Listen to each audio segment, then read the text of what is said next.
नमस्कार. सकळिकमध्ये मी प्रतिभा विवेक बिवलकर आज तुमच्यासह सिंधुदुर्ग जिल्ह्यातील आचऱ्याच्या इनामदार श्री रामेश्वर संस्थान इथे आले. आज अनेक पर्यटक कणकवलीला रेल्वेनं येऊन देवगड, मालवण, वेंगुर्ला, सावंतवाडी या तालुक्यातल्या अनेक वैशिष्ट्यपूर्ण ठिकाणांना भेट देत असतात. तारकर्ली हे पर्यटकांचं एक आवडतं ठिकाण झालंय. काही दिवसांपूर्वी देवगड तालुक्यातल्या कुणकेश्वर मंदिराचं दर्शन घडवलं होतं. कुणकेश्वर, आचऱ्याचा रामेश्वर आणि कांदळगावचा रामेश्वर अशी 3 तिथली प्रसिद्ध मंदिरं. कणकवली आचरा अंतर सुमारे 25 मैलाचं आहे. कलमठ, पिसकामत, पळसम, त्रिंबक, चिंदर बाजार आणि आचरा ही मुख्य गावं लागतात आणि प्रत्येक गावच्या वेशीवर कमानी उभारलेल्या असून त्या कमानीवर कणकवलीचे प्रख्यात कवी डॉक्टर विद्याधर करंदीकर यांनी रचलेल्या काव्यपंक्ती आहेत. आचऱ्यात प्रवेश करताना कमानीवर लिहिलंय, श्री रामेश्वर कृपा ज्यावरी शतधारानी झरे, कलासक्त हे गुणीजन मंडित पुण्यग्राम आचरे, सान्निध्य सागराचे आकाश पांघराया, या रम्य भूप्रदेशी मित्रांसवे पुन्हा या. विद्याधर करंदीकर हे माझे धाकटे भाऊ. त्यांचा जन्म आचरा या गावचा, त्यामुळे तेथील देवस्थान श्री क्षेत्र रामेश्वर इथे दरवर्षी जाण्याचा आमच्या कुटुंबाचा रिवाज. रामेश्वराची पूजा झाल्यावर देवाच्या सजावटी सकट काढलेला एक छान फोटो माझ्या माहेरच्या घरी मुख्य खोलीत दरवाजावर लावलेला आहे. आचरा गावात जाताना गाडीचा रस्ता विविध गावागावातून जातो. इथली टुमदार उतरत्या छपराची घरं, घरासमोर अंगण, तुळशी वृंदावन, घराभोवती फुलांची बाग, आंबा, फणस, काजू, पेरू, चिकू, केळी अशा झाडांची रेलचेल पाहायला मिळते. शेती आणि भाजीचे मळे दिसतात. ब्रिटिश काळापासून रामेश्वर मंदिर दिमाखात उभे आहे. देऊळ दगडी आणि फरसबंदी आहे. पायऱ्या चढून वर गेलं की दरवाजा बाहेर 2 रक्षक आहेत आणि वर नगारखाना आहे. आधी विहिरीवर जाऊन पाय धुवून प्रथम गणपतीचं दर्शन घ्यायचं आणि मग श्री रामेश्वराचं दर्शन घ्यायचं. मुख्य सभामंडप भव्य आहे. देवळाचं प्राचीनपण जाऊन आता नव्या पद्धतीने सजावट केलेली आहे. प्रदक्षिणा मार्ग जुनाच आहे. पूर्वीच्या हंड्या आणि झुमरांनी सभामंडप सजवलेला आहे. सभोवती लाईट आहेत, पण श्री रामेश्वराच्या मुख्य गाभाऱ्यात लाईट नाही. लहान मोठ्या उंचीच्या अनेक समया घासून पुसून प्रज्वलित केल्या जातात आणि समईच्या प्रकाशात श्री रामेश्वराचं दर्शन डोळ्यांचं पारणं फेडतं. शंकराच्या पिंडीला चांदीचा मुखवटा, पाठी नागफणा बसवतात, वस्त्र नेसवतात. विविध रंगी फुलं आणि बेलपत्रांनी सजावट केली जाते. पूजा झाली की सगळ्या समया प्रज्वलित होतात. मग आरती होते. उत्सवाच्या वेळी गावकरी रात्री आरतीला हजर असतात. देवस्थाननं नेमलेले गुरव दिवसभर सेवेसाठी असतात. अनेक भक्त देवाला नवस बोलतात, नवस फेडतात.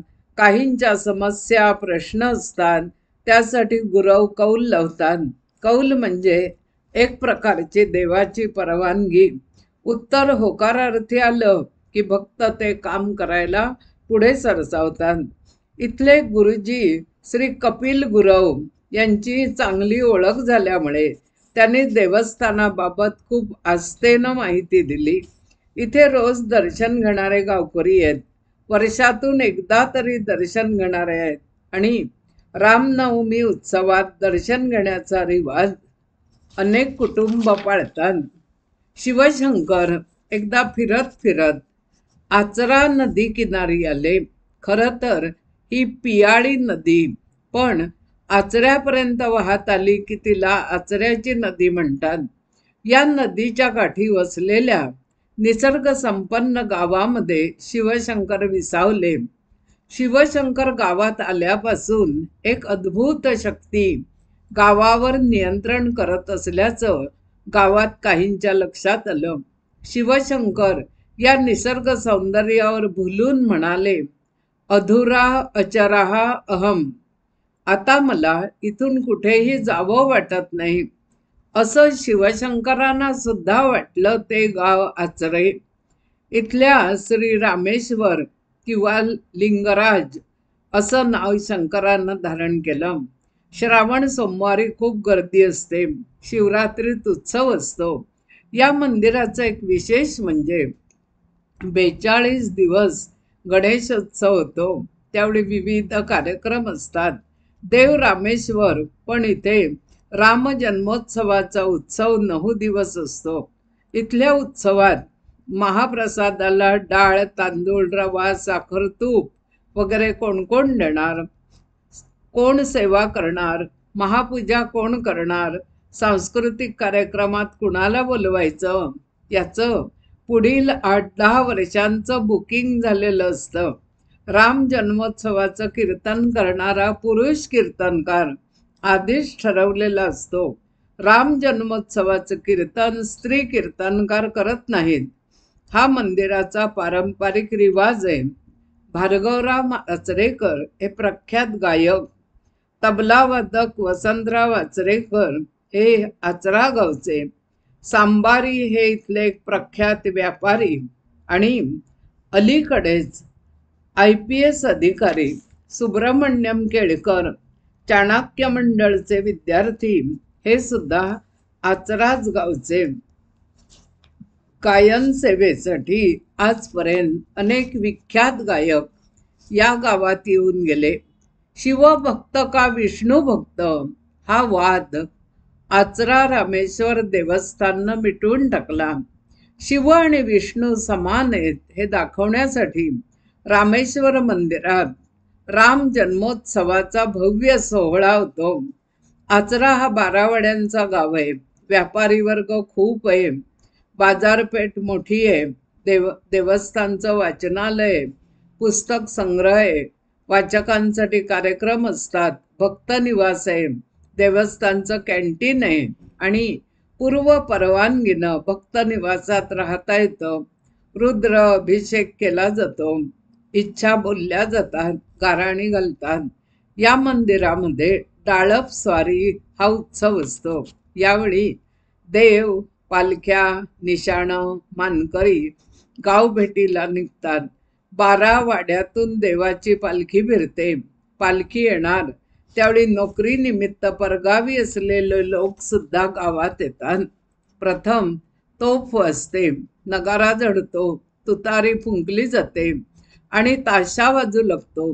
देवांची स्वारी गाभाऱ्यातून बाहेर पडते. सगळीकडे स्वच्छता, रांगोळ्या, पताका, घरोघर फुलांची तोरणं लागतात. देव घरी येणार. सीमेवर देव आल्यावर एक भाकरी आणि नारळ अर्पण करतात. पालखी वाड्या वाड्यातून फिरते. सगळ्यात पुढे चांदीचे आशीर्वाद देणारे तरंग असतात. रंगीबेरंगी जरीची वस्त्र नेसवलेले देवांचे मुखवटे असतात. छत्र, चामर, अब्दागीर, वारा घालणाऱ्या चौऱ्या, पंखे, निशाणं, वाजंत्री आणि सजवलेली पालखी. मानकरी सुद्धा आणि गावकरी पारंपरिक वेशात नटून सजून असतात. पुढच्या पिढ्या पण त्याचे अनुकरण करत असतात. देवाची शाही मिरवणूक निघते. दृश्य इतकं देखणं असतं की दरवर्षी लोक पुन्हा पुन्हा येतात. डाळप म्हणजे घरोघरी जाऊन तेथील तो लागभाग गोळा करणे आणि आशीर्वाद देणे. लोक आनंदानं पालखीला घरी बोलवतात. तांदूळ, नारळ, सुपारी, वस्त्र, पैसे वगैरे ऐपतीप्रमाणे देवस्थानला देतात. तसंच मिरवणुकीतल्या सगळ्यांना चहा, पाणी, सरबत, लाडू, पेढे, बत्तासे काही ना काही वाटतात. एक वेगळा आनंद भक्तांच्या मुखावर असतो की देव आपल्या घरी आले, आपण त्यांची सेवा केली, त्याचं लक्ष आता आपल्यावर राहणार. दर 3 वर्षांनी अशा प्रकारचे 12 वाड्यातून देव दरवर्षी फिरतो. आचरा गावाजवळ जामडूल नावाचे एक बेट आहे. बेटावर जायला आता रस्ता आणि पूल आहे, पण देवाची पालखी बोटीतून बेटावर जाते. भाविक पुढे, देव पाठी. बेटावर एक कुटुंब राहतं, ते भाविकांची भोजन व्यवस्था करतं. 4-5 हजार लोक सहभागी असतात. श्री रामेश्वराची कृपा म्हणून वादळ वारा पावसात हे बेट तरू नये. इथे वस्ती करून असलेल्या कुटुंबाचा श्री देव रामेश्वरावर विश्वास आहे. दर 3 वर्षांनी गावात गावपळण असते. गावपळण म्हणजे संपूर्ण गाव 3 दिवस निर्मनुष्य असतो. आपली गाई, गुरं, कुत्री, मांजरं, कोंबड्यांसकट लोक जवळच्या गावात नात्यागोत्यात राहायला जातात किंवा गावाबाहेर तंबू ठोकून राहतात. माझी आत्या सरस्वती बापट आणि तिचे यजमान डॉक्टर बापट हे आचऱ्याचे रहिवासी. गाव पळण असली की ते आमच्याकडे कणकवलीला येत असत. मार्गशीर्षात दत्त जयंतीनंतर हा सोहळा असतो. अंधश्रद्धा निर्मूलनवाल्यांनी एक वर्षी गावपळणीला खूप विरोध केला, पण गावकऱ्यांनी आपली परंपरा कायम ठेवली. या कालावधीत एकदा कुतूहलापोटी पोलीस गस्त घालत आचरा गावात आले, तर अनेक माकडं आणि वानरांनी त्यांच्या गाडीच्या बॉनेटवर चढून धिंगाणा घातला. पोलिसांची गाडी माघारी निघून गेली. परंपरा जपणाऱ्या आणि निसर्गरम्य अशा आचरा गावच्या देव रामेश्वराचं दर्शन घेऊन आपण म्हणूया, शास्त्राभ्यास नको, श्रुती पंडू नको, तीर्थासी जाऊ नको, योगाभ्यास नको, व्रते मख नको, तीव्रे तपेती नको, काळाचे भय मानसी धरू नको, दुष्टासी शंकू नको, ज्याची या स्मरणे पतित तरती, त्या रामेश्वरास सोडू नको. ओम नमः शिवाय. इनामदार श्री रामेश्वर महाराज की जय. धन्यवाद.